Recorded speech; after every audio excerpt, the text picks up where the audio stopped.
আসসালামু আলাইকুম দর্শক, সবাইকে স্বাগত জানাচ্ছি সংঘাত নয় সংলাপ অনুষ্ঠানে। আজকে আমাদের সঙ্গে যথারীতি উপস্থিত আছেন কথাসাহিত্যিক এবং রাজনৈতিক বিশ্লেষক তরুণ ইউসুফ। তরুণ ভাই, আপনাকে স্বাগত জানাচ্ছি। নাহিদ ভাই, আপনাকেও শুভেচ্ছা এবং ধন্যবাদ। এ সপ্তাহের একটা আলোচিত খবর আপনিও দেখেছেন যে নিউ ইয়র্কের মতো একটা জায়গায় একজন মুসলিম, যার নাম হচ্ছে জোহরান মামদানি, 27 বছর বয়স মাত্র তার, এবং এই বয়সে তিনি সেখানে 33 বছর বয়স, এবং এই বয়সে তিনি সেখানে মেয়র হওয়ার দৌড়ে বেশ খানিকটা এগিয়ে গেছেন। এবং আমেরিকার যে দুটি বড় গুরুত্বপূর্ণ রাজনৈতিক দল, ডেমোক্রেটিক পার্টি এবং রিপাবলিকান, সেই ডেমোক্রেটিক পার্টি একটু উদারপন্থী যে দলটি, সেই দল থেকে তিনি মেয়র প্রার্থী হিসেবে এখন পর্যন্ত তিনি এগিয়ে আছেন। যদি কোনো কিছু না হয়, তার মেয়র হওয়া নিউ ইয়র্কের মতো জায়গায় ডেমোক্রেট সমর্থক বেশি, সময় ব্যবহার মাত্র। কিভাবে দেখছেন, মানে নিউ ইয়র্কের মতো একটা সিটিতে এইরকম একজন মুসলিমের এই জয় জয়কার কিভাবে মূল্যায়ন করবেন? নিউ ইয়র্কের মতো যে জায়গাটা, সেটাতে একজন মুসলিম জোহরান মামদানি, আপনি যেটা বললেন যে তিনি মেয়র হওয়ার দৌড়ে এগিয়ে আছেন এবং ডেমোক্রেট যে প্রার্থী হিসেবে অনেকটাই এগিয়ে আছেন। তো আমরা যদি একটু নিউ ইয়র্কের দিকে নজর দিই, মামদানির দিকে নজর দেওয়ার আগে, তাহলে দেখব নিউ ইয়র্কটা শুধু কিন্তু একটা সিটি না, আমেরিকার খুবই গুরুত্বপূর্ণ একটা ব্যবসায়িক, রাজনৈতিক এবং সাংস্কৃতিক কেন্দ্র। দু তিনটা বিষয়ে নিউ ইয়র্ক আসলে গুরুত্বপূর্ণ একটি জায়গা। প্রথমত, মিডিয়ার বড় একটা হাব এখানে আছে, সুতরাং যে কোনো ধরনের রাজনৈতিক চিন্তা যখন সেখানে চর্চিত হয়, সেটি কিন্তু সারা দেশে, এমনকি সারা পৃথিবীতে ছড়িয়ে যায়। আজকে যেমন আমরা সেই বিষয়টা নিয়ে আলোচনা করছি। দ্বিতীয়ত, বিভিন্ন ধরনের সংস্কৃতির মানুষ কিন্তু সেখানে আসলে এসেছে, বিশেষ করে অভিবাসীরা সেখানে আছে। বিভিন্ন দেশ, Puerto Rico, Dominican, Italian, South Asian, Chinese, এরকম অনেক ধরনের মানুষ সেখানে কিন্তু আসে। আবার এই যে LGBTQ যে আন্দোলন, সেখানকার গিয়ে রাজধানী বলা হয় আপনার নিউ ইয়র্ককে। ফলে মামদানির মতো এরকম একজন অভিবাসী, তার মা হিন্দু, বাবা মুসলমান, এবং বিচিত্র ধরনের তার কাজের অভিজ্ঞতা আছে, সেই মানুষটা আসলে মেয়র হওয়ার দৌড়ে এগিয়ে যাবেন, এটা খুব বেশি যে আশ্চর্যজনক বিষয় আমার কাছে তা কিন্তু মনে হয় না। আমার কাছে মনে হয় এটা ঠিক আছে, মানে সেখানকার যে রাজনৈতিক এবং সাংস্কৃতিক প্রেক্ষাপট, সে অনুযায়ী ঠিক আছে। কিন্তু তাকে নিয়ে কিন্তু বাংলাদেশে এক ধরনের উচ্ছ্বাস আছে, বিশেষ করে মুসলিম বলেই কি উচ্ছ্বাসটা বেশি? আসলে যদি আপনার আমাদের অন্তর্গত দৃষ্টিভঙ্গির কথা বলেন, মানুষের তিন ধরনের চেতনা আছে। একটা চেতনা হলো সচেতন, আমি আর আপনি যে কথা বলছি, এটা সচেতন স্তর। একটু পরে যখন আমরা কথা বলাটা বন্ধ করব, তখন সেটা আসলে অবচেতন স্তর।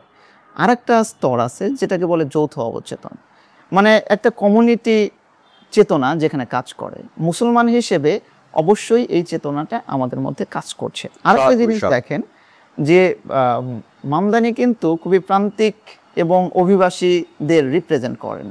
তো সেই জায়গায় বাংলাদেশের মানুষরা সবসময় প্রান্তিক শ্রেণীতে বসবাস করে, সুতরাং যে কোনো ধরনের প্রান্তিক উঠে আসে মানুষের উচ্ছ্বাসের সৃষ্টি করে। সেই জায়গা থেকে আমার মনে হয় আমরা একটু উচ্ছ্বসিত। যুক্তরাষ্ট্র আমাদের এখান থেকে তো অনেক দূরে, মানে এরপরও আমরা তো বিশ্বের সবচেয়ে বড় সামরিক শক্তিধর দেশ হিসেবে তাদের দিকে আমরা নজর রাখি। সেখানকার রাজনীতি মূলত ইসরায়েল লবির সেখানে একটা ব্যাপক প্রভাব আছে। ট্রাম্প সেখানে, ডোনাল্ড ট্রাম্পের মতো একজন কট্টরপন্থী ব্যক্তি সেখানকার প্রেসিডেন্ট। তো তার সঙ্গে ধরুন এই মামদানি মেয়র হয়ে গেলেন নিউ ইয়র্ক সিটির, আমেরিকার অত্যন্ত গুরুত্বপূর্ণ শহর। ট্রাম্পের যে রাজনীতি আর মামদানির যে রাজনীতি পুরো একেবারে উল্টো। ট্রাম্পের সঙ্গে তার কোনো সংঘাত বা মার্কিন রাজনীতিতে কোনো ধরনের কোনো উত্তাপ দেখছেন কিনা যে ভবিষ্যতে? রাজনীতিতে অবশ্যই একটা সংঘাত আসবে। আপনি নিজেই বললেন যে ট্রাম্পের যে চিন্তাভাবনা সেটা প্রবল ডানপন্থী, এবং মামদানির যে চিন্তাভাবনা সেটা অনেকটাই বামপন্থী এবং বাম ঘেঁষা, প্রান্তিক শ্রেণীর মানুষকে নিয়ে। সেই জায়গায় রাজনৈতিক একটা সংকট হবে কিংবা সংঘাত হবে, কিন্তু সেখানকার যে প্রশাসনিক ব্যবস্থা এবং রাষ্ট্রীয় কাঠামো, মামদানি যদি আসলে সেখানকার মেয়র নির্বাচিত হন, তার কাজ করতে আমার মনে হয় না খুব বেশি অসুবিধা হবে। এটা আসলে বাংলাদেশের প্রাতিষ্ঠানিক কাঠামোর কারণে, সেখানকার প্রাতিষ্ঠানিক কাঠামোর কারণে। বাংলাদেশের মতো না যে আসলে কোনো একটা দল থেকে রাষ্ট্রীয় ক্ষমতায় আছে, অন্য দল থেকে মেয়র নির্বাচিত হলো, সে আর কাজ করতে পারলো না। সেই জায়গায় সমস্যা হওয়ার কথা না। তবে রাজনৈতিক একটা সংঘাত কিংবা উত্তাপ থাকবে, বিশেষ করে মানে ভারতে যেরকমটা আমরা দেখি হিন্দু মুসলিমের একটা ইয়া থাকে, সেখানেও কিন্তু ওরকম কট্টর এবং একটু উদারপন্থীদের একটা লড়াই সবসময় আমরা দেখবি, সেটা হতে পারে। তো এখানে আরেকটা বিষয় হচ্ছে, ডেমোক্রেটরা যদিও তুলনামূলকভাবে উদার, কিন্তু তারপরও তো ডেমোক্রেটিক যে রাজনীতি সেখানেও কিন্তু ইসরায়েল লবির প্রভাব অনেক বেশি, এবং এই মামদানি খেয়াল করার বিষয়ে তিনি কিন্তু ফিলিস্তিনের সমর্থক এবং ইসরায়েলের বিরুদ্ধে অনেক সমালোচনা করেছেন। তো ডেমোক্রেটরা তাদের রাজনীতি একটা জুয়া খেললেন কিনা, মানে তারা এই মামদানিকে কেন বেছে নিলেন, কি কারণ? আমি আবারও বলেছি যে আপনি যদি নিউ ইয়র্ক সিটির ডেমোগ্রাফিক যে কন্ডিশন সেটা যদি খেয়াল করেন, সেটার সাথে এইটা খুবই যুক্তিযুক্ত। মামদানি কিন্তু বলেছে যে সে যদি নির্বাচিত হয় তাহলে সে বাস ভাড়া ফ্রি করে দিবে। সে যদি নির্বাচিত হয় তাহলে সেখানকার যে বাড়ি ভাড়া সেটা বৃদ্ধিটা ঠেকিয়ে দিবে অথবা কমিয়ে দিবে। তারপরে সিটি কর্পোরেশনের আন্ডারে সে অনেক মুদি দোকান খুলবে, যেগুলোর মাধ্যমে আসলে মানুষ নাগালের মধ্যে জিনিসপত্রের দাম থাকবে। অর্থাৎ প্রান্তিক শ্রেণীর যে মানুষ, সেই মানুষের কাছে নিউ ইয়র্ক সিটির মতো এত ব্যয়বহুল একটা শহর খানিকটা নাগালের মধ্যে আসতে পারাটা এটা কিন্তু একটা বড় ব্যাপার। সুতরাং সেখানকার মানুষ আগে ইসরায়েলের কথা চিন্তা না করে নিজেদের অবস্থার কথা চিন্তা করছে। দ্বিতীয়ত, মামদানি কিন্তু একজন অভিবাসী মানুষ। ওনার বাবা উগান্ডার অধিবাসী ছিলেন, একটা পর্যায়ে উনি আমেরিকায় চলে আসেন। ওনার মা ভারতীয়, উনি একজন মুসলিম, উনি নিয়মিত মসজিদে যান, পাশাপাশি বিভিন্ন সংস্কৃতির সাথে ওনার যোগাযোগ আছে। আপনি দেখলেন যে সে শাহরুখ খানের বিভিন্ন পোস্ট দিয়ে তার নির্বাচনী প্রচারণায় অংশগ্রহণ করেছে। উনি উর্দুতে কথা বলছেন, উনি স্প্যানিশে কথা বলছেন, উনি বাংলাদেশের আন্টিদের ধন্যবাদ জানাচ্ছেন। অর্থাৎ ওখানকার যে সাংস্কৃতিক যে বলয়, সে বলয়ের প্রত্যেকটা জায়গায় তিনি ওয়ান টু ওয়ান কিন্তু যোগাযোগ করছেন। এই যে সাংস্কৃতিক সংযোগ, এই যে মানুষের প্রান্তিক শ্রেণীর মানুষের সাথে সংযোগ, আবার সেখানকার যে ট্যাক্সি ড্রাইভার তাদের নিয়ে কিন্তু তিনি একটা আন্দোলন করেছিলেন, মানে নিম্ন আয়ের মানুষদের সব মিলিয়ে নিম্ন আয়ের মানুষজন কিংবা সেখানকার যে ডেমোক্রেটিক যে ভোটাররা, যারা নিবন্ধিত ভোটার, তাদের অনেকাংশ আসলে মনে করেছে মামদানি তাদের জন্য কাজ করতে পারবে। আপনার মূল্যায়ন যথার্থই, কিন্তু একটা বিষয় যে মার্কিন যুক্তরাষ্ট্র তো একটা পুঁজিবাদী দেশ, তারা সেখানে বিলিনিয়ার, এই নিউ ইয়র্কের মতো জায়গায় কিন্তু অনেক বিলিনিয়ার বা মিলেনিয়ার, অনেক ধরনের মানে বড় লোকদের আসলে একটা কেন্দ্র। একই সঙ্গে যেটা বললেন, নিম্নবিত্ত আছে, মধ্যবিত্ত আছে, কিন্তু মূলত সে দেশের রাজনীতি নিয়ন্ত্রণই করেন পুঁজিপতি যারা আছেন তারা। তো সেই জায়গায় একটা মার্কিন সামাজিক একটা পরিবর্তন দেখছেন যে এরকম একজন উদারপন্থী ব্যক্তিকে এবং বাম ঘেঁষা লোককেই বেছে নিচ্ছেন। এখানে কি পুঁজিপতিদের বিরুদ্ধে যারা পুঁজিহীন, যারা নিম্নস্তরের মানুষ, তাদের যে লড়াইটা, মানে এই যে পরিবর্তন, মার্কিন সমাজে কি আদতে কোনো বড় পরিবর্তন দেখছেন? এটা বলার সুযোগ নেই যে নিউ ইয়র্ক সিটিতে মামদানির মতো একজন লোক আসলে নির্বাচিত হয়ে গেলেন আর পুরো মার্কিন সোসাইটি পরিবর্তিত হয়ে যাবে, সেটা আসলে কখনোই না। কিন্তু আমি আগেই বলেছি যে নিউ ইয়র্ক সিটির মতো একটা জায়গায় যখন কোনো রাজনৈতিক চিন্তার প্রসার ঘটে, সেটা কিন্তু সারা দেশে ছড়িয়ে যায় এবং সারা পৃথিবীতে ছড়িয়ে যায়। এটা ভবিষ্যতে যত না দেশের রাজনৈতিক কাঠামোতে পরিবর্তন আনবে কিংবা মানুষের মনস্তাত্ত্বিক কাঠামোতে পরিবর্তন আনবে, তার চেয়ে বেশি আমার মনে হয়েছে যে ডেমোক্রেটিক যে ভোটাররা আছে তাদের মধ্যে একটা পরিবর্তন আনতে পারে। আপনি এর আগে দেখেছেন যে মার্কিন যে আপনার দেশীয় যে নির্বাচন হলো, প্রেসিডেন্ট নির্বাচন হলো, সেই নির্বাচনে কিন্তু বার্নি স্যান্ডার্স অন্যতম প্রতিদ্বন্দ্বী ছিল আপনার বাইডেনের। বার্নি স্যান্ডার্স উদারপন্থী এবং সে বামপন্থী হিসেবেও পড়ে, হ্যাঁ, উদারপন্থী এবং বামপন্থী। সে কিন্তু শেষ পর্যন্ত গিয়ে বাইডেনের কাছে হেরে গেল।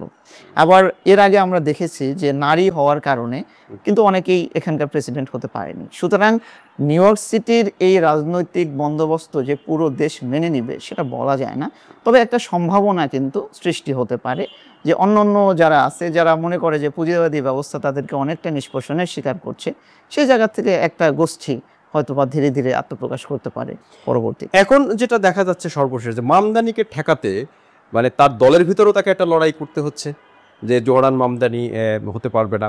আবার রিপাবলিকানদের শিবির থেকে, মানে বিরোধী দল শিবির থেকেও তাকে কিন্তু লড়াইটা করতে হচ্ছে। ইতিমধ্যে তার নিজের দলের একজন বড় নেতা, বর্তমান মেয়র যিনি এরিক অ্যাডামস, তিনিও নির্বাচনের ঘোষণা দিয়েছেন। এটা কি ওই পুঁজির পক্ষের লড়াই, পুঁজিহীন বনাম পুঁজিবাদীদের একটা লড়াই হিসেবে দেখবেন? বামপন্থীরা সবসময় এই কথা বলে যে পৃথিবীতে আসলে দুইটা ধর্ম, একটা ধনী আর একটা গরিব, এর বাইরে কোনো ধর্ম নাই। ধনীরা সবসময় চাইবে তাদের যে কর্তৃত্ব, তাদের যে পুঁজি, সেই পুঁজির উল্লেখনটা বজায় রাখা। গরিবরা চাইবে তাদের পুঁজিটাকে খানিকটা নিজেদের মধ্যে নিয়ে আসে। এই লড়াইটা কিন্তু সবসময় থাকবে। আপনি খুবই সত্য কথা বলেছেন যে ডেমোক্রেটদের মধ্যে অনেকেই আছে যারা ভয় পাচ্ছে যে পুরো ডেমোক্রেট যে ভোটাররা তারা আবার পরিবর্তিত হয়ে বামপন্থী একটা জায়গায় চলে যায় কিনা কিংবা উদারপন্থী জায়গায় চলে যায় কিনা। ডেমোক্রেট ভোটার আছে যারা, আপনি বললেন মধ্যপন্থী, আমি মধ্যপন্থী বলি না, আমি বলি মধ্যম ডানপন্থী। ডানপন্থী আর মধ্যমপন্থীর মধ্যে তফাৎ হলো, ডানপন্থীরা সরাসরি বলে আর মধ্যমপন্থীরা একটু ঘুরিয়ে ফিরিয়ে ঠিক ওই জায়গায় আসে, খুব বেশি তফাৎ নাই। সেই জায়গা থেকে ডেমোক্রেটের যে অপ্রগতিশীল অংশ কিংবা ডানপন্থী অংশ মামদানিকে ঠেকানোর চেষ্টা করবে, এটা অবশ্যই বলা যায়। আমরা আমাদের দেশে অনুপস্থিত দেখি, যেমন এই যে জোহরান মামদানি 30-33 বছর বয়স তার, এই বয়সে তিনি ভোটাভোটের মাধ্যমে, মানে তিনি কিন্তু মেয়র হন নাই, তার দলের মেয়র প্রার্থী হিসেবে তিনি এগিয়ে আছেন এখন পর্যন্ত, তার যতটুকু অবস্থা দলের ভিতরে।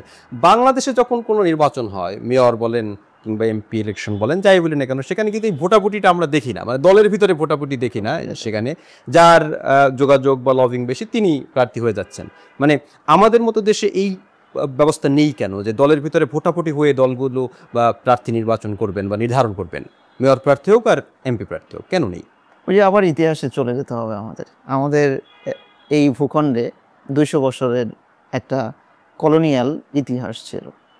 তখন সাধারণত ইংরেজ যে রাজারা তারা আমাদের শাসন করত, পাশাপাশি এখানকার যে জমিদার ছিল কিংবা জমিদারদের যে উত্তরসূরি ছিল তারা আমাদের শাসন করত।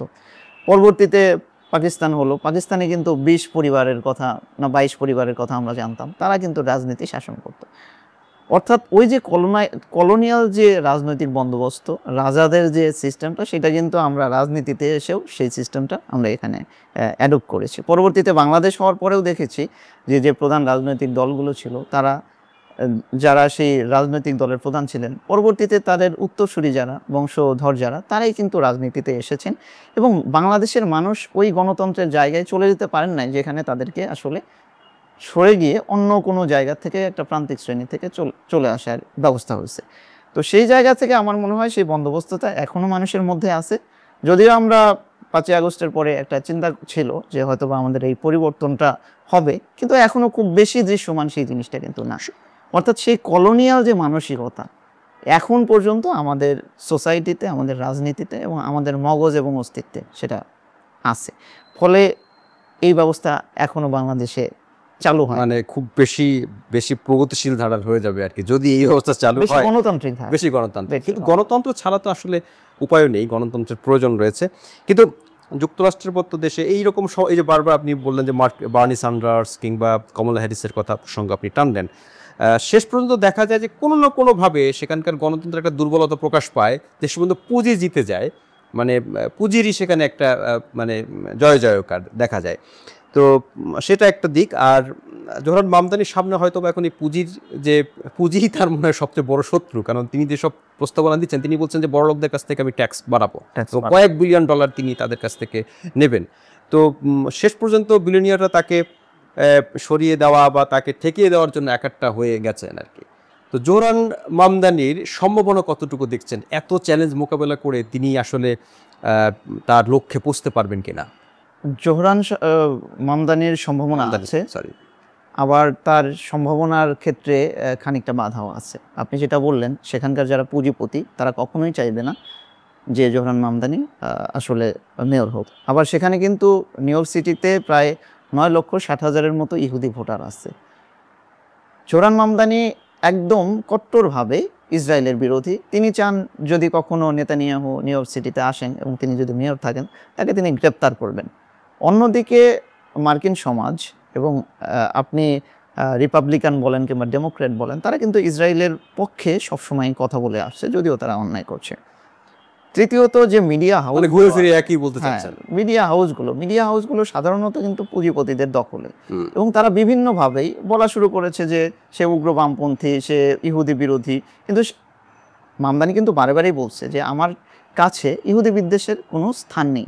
আবার ইহুদিরা অন্য কারোর উপর নির্যাতন করবে, সেটাও কিন্তু উনি মেনে নিচ্ছেন না।